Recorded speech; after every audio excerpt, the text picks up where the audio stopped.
Ikaw palang organizer nito? Oo naman. At yung bruhang yan ay excited ko pa namang makita.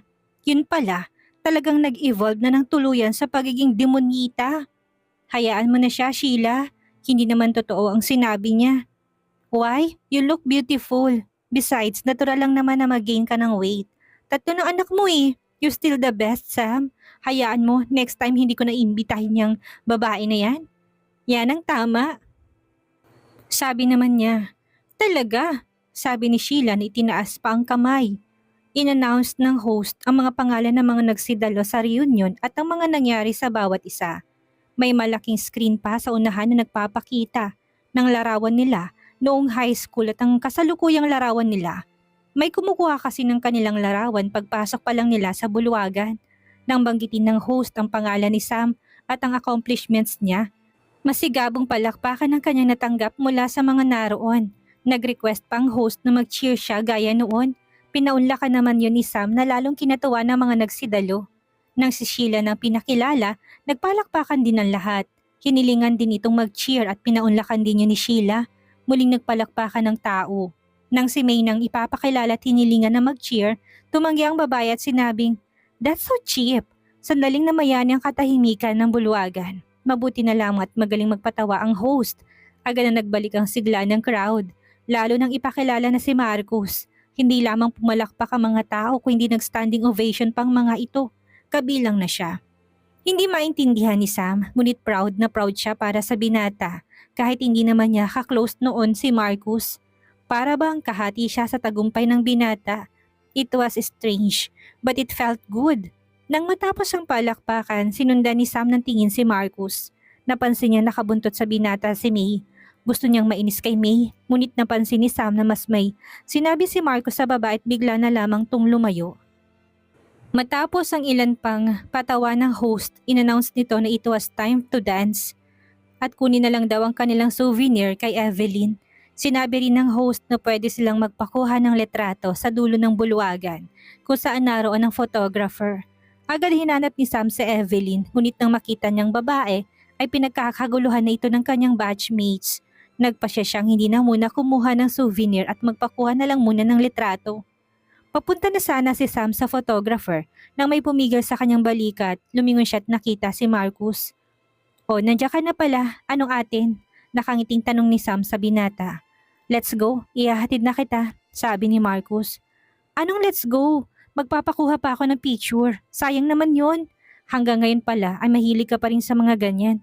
Pahayag ni Marcus na medyo natatawa. "Aba, sayang naman ang bihis ko kung hindi makukuhanan ng letrato. Tara, samahan mo ko." Hinila niyang binata patungo sa photographer. Nang makarating sila doon, natuwa siya sa nakita. Kompletong gamit ng photographer at may dalawang itim na payong pa doon at malaking ilaw. Talagang professional. Nagpalista si Sam sa assistant ng photographer. "Tara na," sabi niya kay Marcos na nag-atubili tila nahihiya. "Ikaw na lang." "No way, hindi pwede. Bilis na't naiinip na sila oh." Tinuro ni Sam ang photographer at ang assistant. Pumesto sila sa lugar na itinuro ng photographer. Ubod tamis siyang ngumiti. Nangangawit ng kanyang mga panga, hindi pa rin nagpa-flash ang camera. Lumingon siya kay Marcus.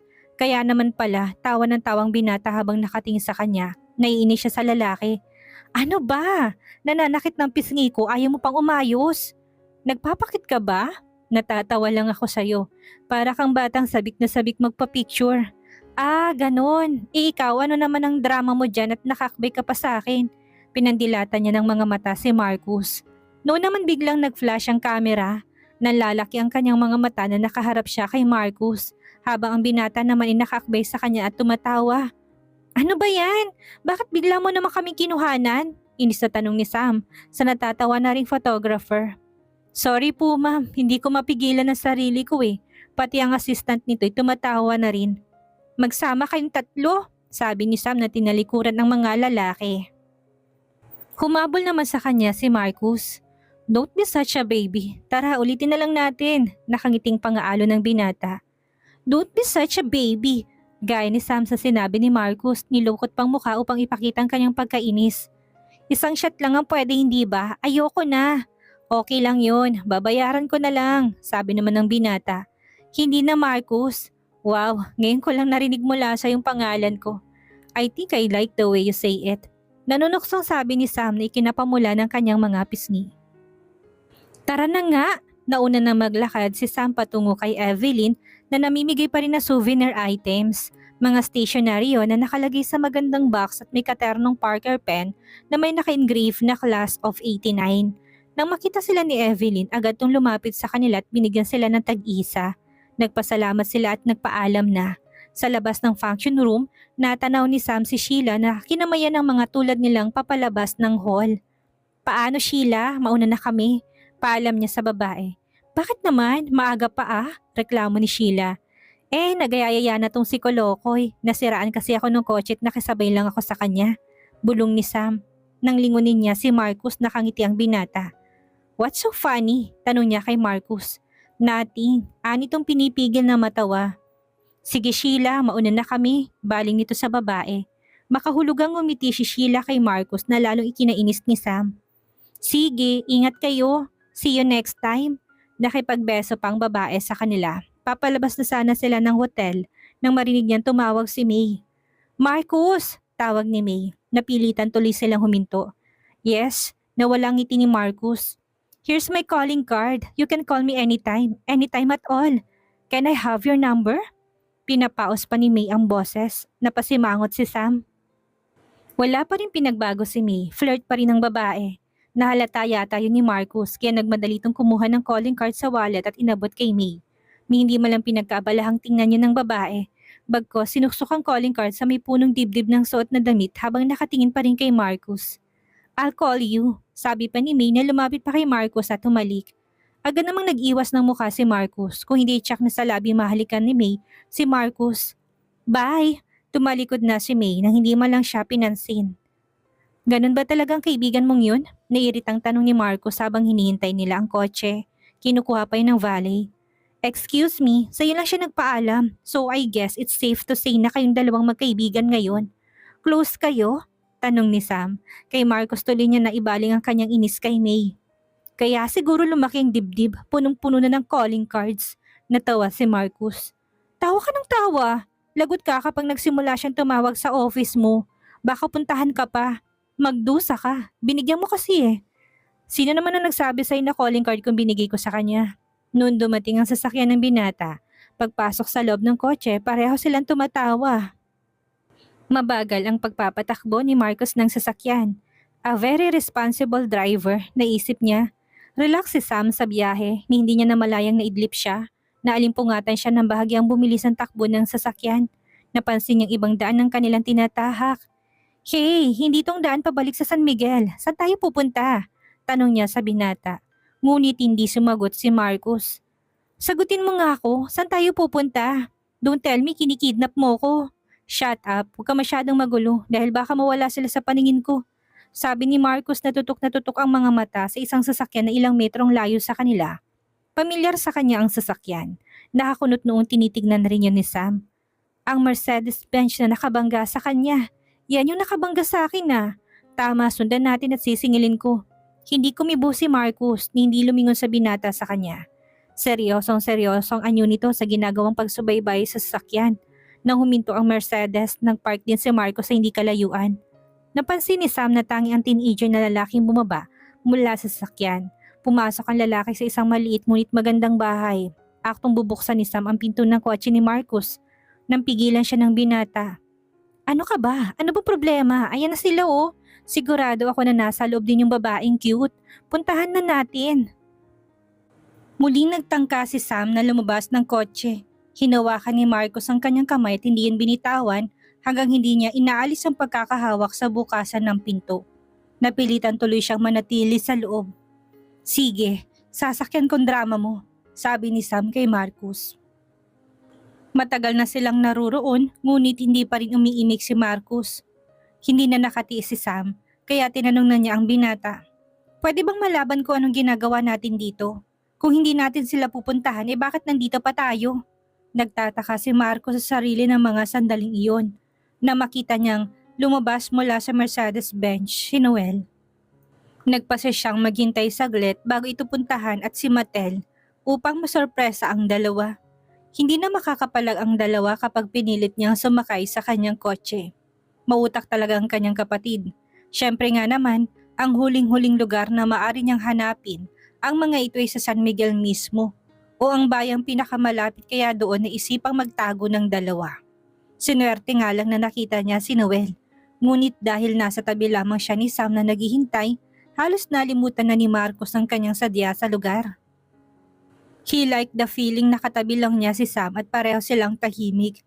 Ayaw na nga sana niyang bitawan ng kamay ng dalaga. Pakiramdam ni Marcos hindi na niya makokontrol ang sarili at halikan ng dalaga. Ngunit natatakot naman siya sa magiging reaksyon nito. Baka sabihin ni Sam na hindi siya nababagay sa dalaga tulad noon. He doesn't want to be rejected by the same woman twice. Hindi maintindihan ni Marcos ang nararamdaman. Para bang he can stay inside that car with Sam forever. Isa pa naalala niya mga biro ng dalaga. He never expected na may makakapagpatawa sa kanya ng ganong katindi. And it was a nice feeling. Pinapalagay na lamang ni Marcos na marahil ay crush pa rin niya ang dalaga. At sa likod ng kanyang isip ay tinuturing pa rin niyang goal si Sam. Isang trophy na hindi niya makuha-kuha.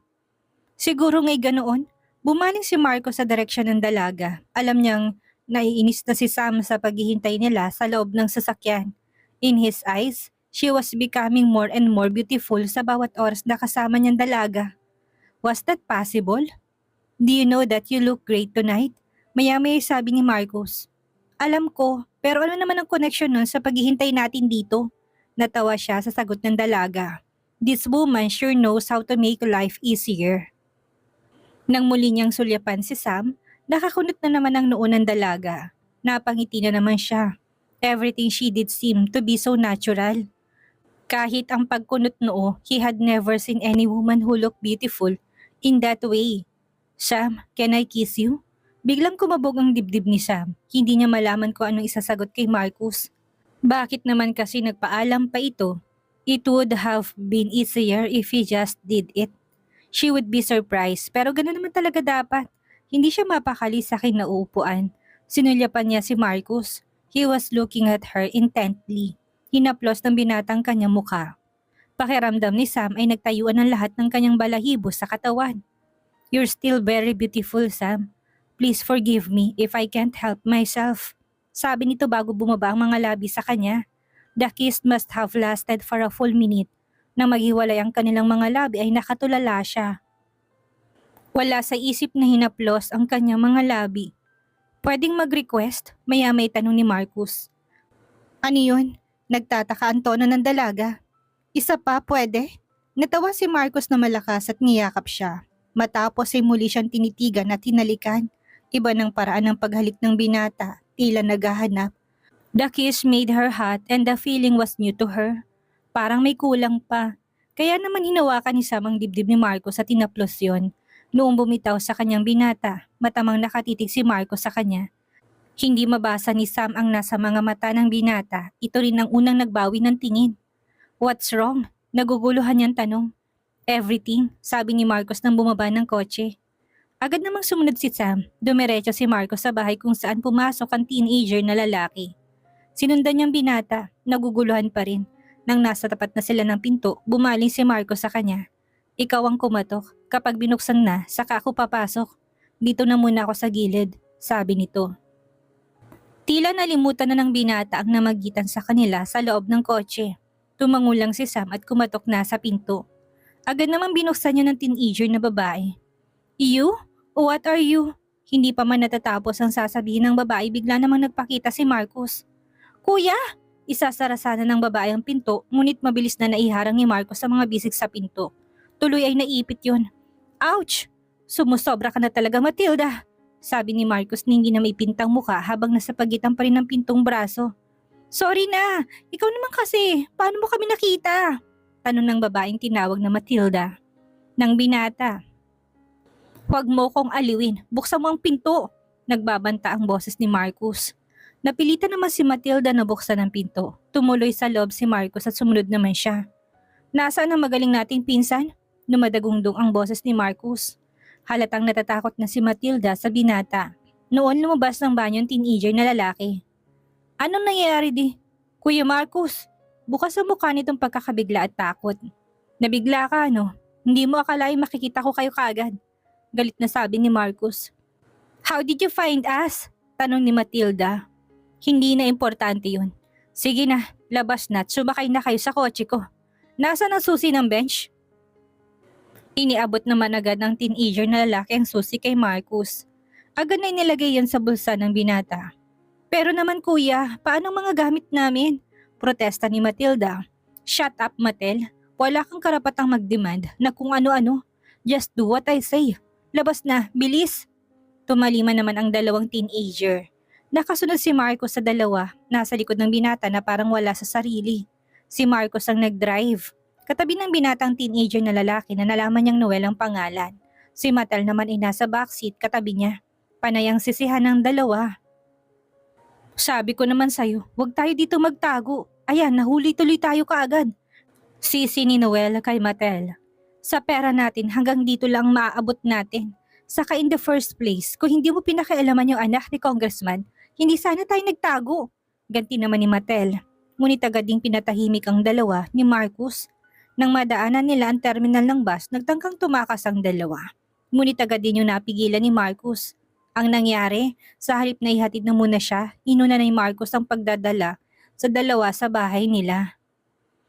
Nang makapasok ang sasakyan ni Marcos sa gate ng isang malaking bahay, nagbili ng binata sa gwardiya na huwag palalabasin sina Matel at Noel. Nahulaan na ni Sam na yun ang bahay ng mga Lina. Tumuloy sila sa loob ng kabahayan. Naalula si Sam sa laki noon. Nakikita na niya ang bahay na yun noon pa man. Ngunit hindi niya inakalang ang pamilya ni Marcos ang may-ari nito. Agad na ipinatawag ni Marcos sa isang maid ang mga magulang. Hindi naman nagtagal ay may bumabang may edad na babae at lalaki. Ang dalawang matanda marahil ang mga magulang ni Marcus. Pakiramdam ni Sam ay hindi siya nararapat na naroroon dahil batid niyang affair yon ng pamilya at hindi siya kabilang doon pero wala na siyang magagawa. Nasali na siya sa gulo ng pamilya nang wala sa oras. Nagpaalam na lang siya kay Marcus na maghihintay na lang sa labas ng bahay. Ang sabi ng binata ay sa veranda na lamang siya manatili at pinasamahan siya doon ni Marcus sa isang katulong. Tinanong siya ng katulong kung ano ang gusto niyang inumin, kaya humingi na lang siya ng tubig. Madaling araw na't pagod na rin siya kaya hindi na malaya ni Sam na nakatulog siya sa veranda. Matapos pagsabihan ni Marcos ang kanyang kapatid at pinsan, agad na pinaakyat niya sina Matel at Noel sa kanya-kanyang silid. Naiwan siya sa sala kasama ang kanyang mga magulang. By the way, Iho, who's the girl you're with? Ni hindi mo na tuloy siya na ipakilala sa amin. Talaga naman niyang si Noel. Schoolmate ko ho noong high school, ma. Tugon niya. Nagtanan ba kayo? Tila nananantya naman tanong ng kanyang papa. Pa naman, I'm too old for that, natatawang sabi ni Marcus. Aba, kung ganun ay bakit kasama mo dito at hindi mo muna inihatid sa kanila? Madaling araw na, nagdududa pa rin tanong ng kanyang mama. Paano naman pa, ihahatid ko na sana siya. Kaya lang nakita ko si Noel, kaya naman sinundan ko na kaagad at baka makatakas pa. Aba, paano na ngayon yan? Alangan namang ihatid mo pa. Wala naman tayong driver at umuwi na kagabi pa, si Cardo. Nag-aalalang sabi ng kanyang papa. Huwag ka na ngang makialam sa panganay mo, saway ng kanyang mama. Pakakasalan naman yata niyang babae. Mukha naman siyang mabait, Iho. Saka magaling kang pumili. Maganda rin siyang katulad ko. Puno ng pag-asang sabi ng kanyang ina. Ma, it's not like that. Nabangga ni Noel ang kotse niya. Kaya naman, well, mahabang storya. Pagod na siya tayo na ni Marcos na magpaliwanag pa. Isa pa, hindi rin niya may papaliwanag ng maayos sa mga nangyari. Nabangga ni Noel. Bakit hindi mo sinabi sa akin kanina ng, naku, inuubos ng batang niya ng pasensya ko, anang kanyang papa. Calm down pa, pabayaan na ninyo si Noel. This time, hindi na yan makakatakas at nagbilin na ako sa gwardya. Papupuntahin ko na lang dito sina Congressman nang matapos na itong gulo. Pahayag ni Marcus. What about your girl, Iho? Nasaan na ba siya? Ano na nang gagawin mo? Don't worry about her. Madali naman siyang kausap. Ako nang bahala. Siguraduhin mo lang. Banta sa kanya ng kanyang ama. Nang makaakit ng mga magulang, tinungo na ni Marcos ang veranda. Naroon pa rin si Sam, nakatulog sa pagkakaupo sa isang reclining chair. Naawa naman siya sa dalaga. Gigisingin sana niya si Sam kaya lang mukhang mahimbing ng pagkakatulog nito. Pinagmasdan niya ang dalaga. I'm sorry at napasama ka pa sa gulo namin. Binuhat ito ni Marcos at dinala sa guest room sa ikalawang palapag ng bahay. Nang ibaba niya sa kamang dalaga, bahagya pa itong umungol na para bang sarap na sarap. Naupo sa gilid ng kama si Marcos at muling pinagmasdan ng dalaga. Hindi yata siya magsasawa sa magandang mukha ni Sam kahit patitigan niya ito sa kanyang buong buhay. She had a very refreshing appeal na tila ba nakakatanggal ng pagod. Hinaplos ni Marcos ang makinis na pisngi ni Sam. Hindi rin siya nakatiis at dinampian niya ng halik ang mga labing ito. Kahit naman tulog ay para bang nagpapaanyayang halikan pa niya ng hustong dalaga. Pinigilan ni Marcos ang sarili. He had to. O baka ibang kanyang gawin. It would be unfair to both of them. Alam niya hindi yun ang tamang oras at lugar. Inalis niya ang sapatos ni Sam. Hindi naman sinasadyang malilis ang damit nito. Those legs, napailing si Marcos. Tumayo na siya at kinumutan ng dalaga. Hinalikan niya si Sam sa noo bago lumabas ng silid. Nagising si Sam sa lamig ng paligid. Nang magmulat siya ng mga mata, bahagya pa siyang nasilaw sa liwanag na nagmumula sa labas ng silid. Napabalikwa siya at naupo sa kama. Hindi niya silid iyon. Nasaan ba siya? Naalala ni Sam ang nangyari na nagdaang gabi. Nasa bahay pa ba siya nila Marcos? Agad siyang bumangon at sinulya pa ng relo. 9:30 na. Tsak na nag-aalala na sa kanyang mga magulang.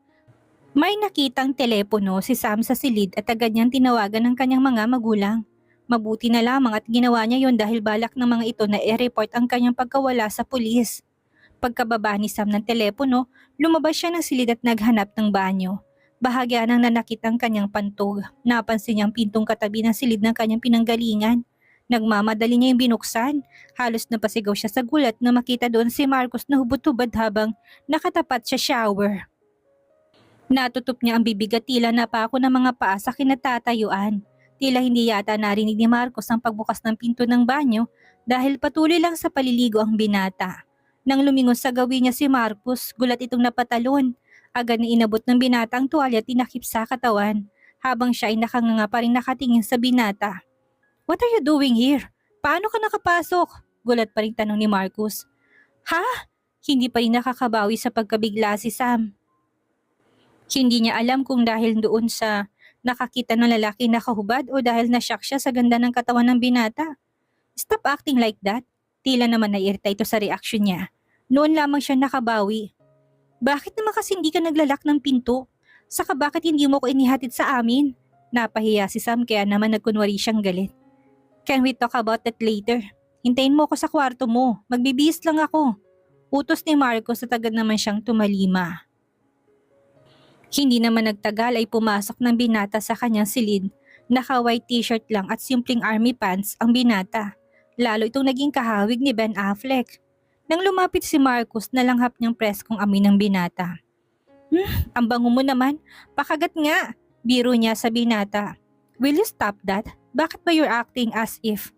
Hindi tinuloy ni Marcos ang sasabihin. "Never mind. Anyway, I'm sorry about last night. Ihahatid naman sana talaga kita kaya lang hating gabi na't nakatulog ka sa veranda. I'm very sorry. But don't worry, pagkakain natin ay ihahatid na kita." "Salamat. Sige, magayos ka na. Hihintay na lang kita sa ibaba."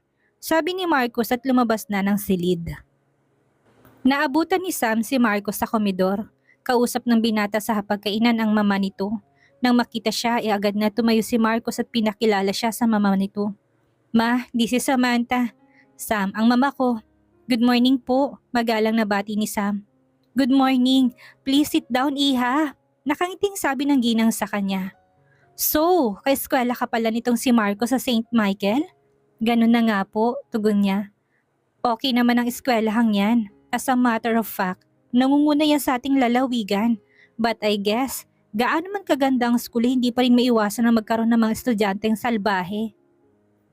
"I guess, alam mo nang nangyari kay Marcos nung huling taon niya sa St. Michael. Nung prom night specifically, right?" Tila inosenteng tanong ng mama ng binata na ikinapamula ng kanyang mga pisngi. Nasamid naman si Marcos sa iniinom ng binata. "Po, opo ma'am." Nalilito niyang sagot, ngunit hindi naman yun nahalata ng matanda. "Don't call me ma'am, iha. Tita would do," sabi ng ginang na inabot pa sa kanyang platong puno ng itlog. "So, ano na bang nangyari sa'yo since na makagraduate ka sa St. Michael?" "Bali, sa Manila na ho ako nag-college. Nagtrabaho po ako sa isang bangko pagkatapos. Nung magsara po yung bangko, naisipan ko magtayo na lang ng sarili kong negosyo. Pahayag ni Sam. Ano naman ang business mo? Halatang curious ang matanda. Kinuwento ni Sam sa matandang babae ang tungkol sa kanyang negosyo. Tila humanga naman sa kanya ang ginang at nakalimutan na ang unang itinanong sa kanya. Hindi pala alam ng mama ni Marcos na isa siya sa mga salbahing estudyanteng tinutukoy nito. Nang matapos kumain, inihatid na siya ni Marcos sa bahay nila. Bago bumaba si Sam ng kotse, niyayin niyang pumasok na muna sa kanilang binata. Tuloy ka muna. Hindi na, sa susunod na lang. May kailangan pa akong asikasuhin. Again, I'm sorry sa nangyari kagabi. Okay, sige. Aktong bababa na si Sam ng kotse nang pigilan siya ni Marcus. At bigla siyang hinalikan sa mga labi.